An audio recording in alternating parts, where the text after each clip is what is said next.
Hey there! In this series, you're going to learn how to deadlift with proper form. I'm Dr. Mike, and this is Andrew. We're over at MoveU, and we teach people how to move better and live pain-free. The deadlift is one of the most functional exercises in CrossFit and also the most injurious. Done incorrectly for thousands of repetitions, not one, can lead to sacroiliac joint issues, disc bulges, disc herniations, and muscle strains in the low back. The deadlift is composed of 8 fundamental moves that make up the larger movement. In this series, you're going to learn how to find your neutral pelvic. Then you're going to learn how to brace your core to clamp it down. You're going to learn how to properly hip hinge while keeping your knee in proper alignment, your knees. How to grip the ground with your feet. How to properly put your shoulder blades in position and keep your head in the right position. Upon completion of this program, you're going to be moving better, making your body bulletproof, and becoming a stronger athlete. The first fundamental movement for you to improve upon with the deadlift is your pelvic angle. 70% of you are in an anterior pelvic tilt, which is an arched low back and rounded shoulders. What happens with this position is it causes you to not only do deadlift in this position, but every time you bend in your life, you're here. Doing this with a deadlift over time compresses the joints of the low back and can lead to sacroiliac joint pain and facet joint pain. The other 30% of you are in a posterior tilt, meaning your hips are tucked under, you lost your glutes, and it forces you to round, which causes a compression of the disc, disc herniation, sequestered disc, and also issues with the quadratus lumborum. Now, what you're gonna do is stand up, put your hands on your hips, arch, tuck, find that middle position, just like that. Stop there. Now, what you're gonna do is grab your ribs, and you're gonna clamp your ribs down. That's a braced position. That's a neutral pelvis with a braced position, and that is meant to be maintained throughout the entire deadlift. In the last video, you learned how to find a neutral pelvic angle and brace the core. Now, the next move to improve upon is your hip hinge, which you do 3,500 times a day.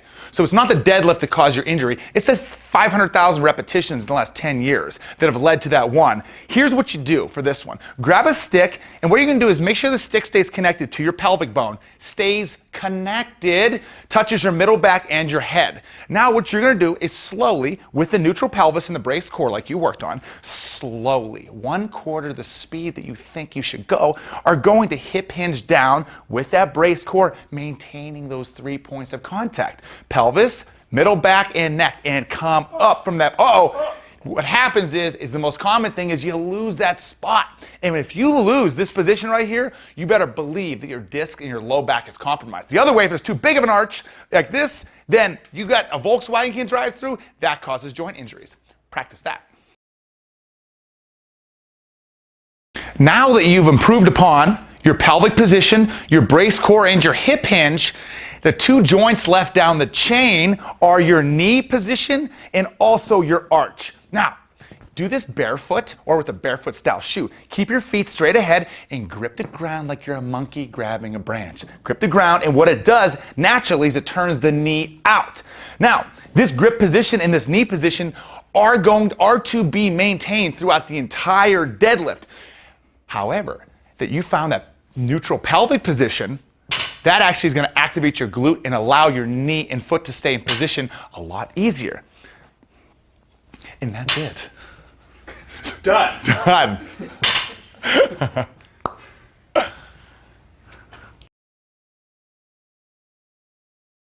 Up to date, you have learned to find a better pelvic angle, you found the neutral, you braced your core down, you've improved upon your hip hinge while maintaining knee alignment and gripping the ground with your foot.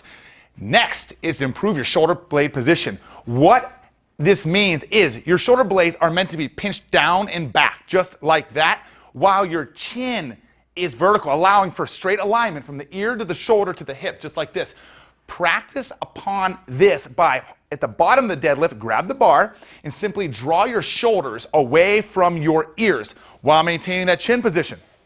From a face-on view, it's going to look like this. Shoulder blades pinched down and back together, chin tuck. Now, syncing that up with the rest of your movements, you are building better movement. Remember, Plato says the whole cannot be well unless the part can be well. The part cannot be well until the whole is well. So far, you've improved your pelvic position by finding neutral. You've braced your core down to hold it in place. You've improved your hip hinge while maintaining the core, while keeping your knee in alignment, gripping the ground with your feet, pulling the shoulder blades down and back, holding there with a chin position. One more piece of the puzzle. It's the old face dick stick, or for you women, the face mons pubis. Check this one out. You're gonna hold a stick. It's gonna touch your face and your dick, or mons pubis. Now, what tends to happen is this. Here's what you do at the bottom of the deadlift. If you lose contact with that erogenous zone, you're going to be driving with your low back and not your glute. Maintaining full contact with that lower area will force you to drive with your glutes, which puts you in a proper position, preventing injury, helping you move better, live pain-free, being stronger. In this series, you learn how to deadlift with proper form by improving upon the smaller 8 movements that make up the complex movement, the deadlift. The number one misconception is this. It's that the deadlift is a gym exercise. That is the furthest thing from the truth. The deadlift is a functional exercise that you actually already perform 3,500 times per day. The only way to improve your deadlift is to improve the way you move throughout your daily life. To learn more about moving better and living pain-free, visit MoveU.com. Follow us on Instagram at MoveU_official. Take a look at our free exercise library with over 500 exercises on MoveU.com and the free program. For those of you guys that really want the edge, learn about the MoveU method, which is a step-by-step online exercise program to transform the way you move and the way you think. Thanks for joining. We hope you love the series.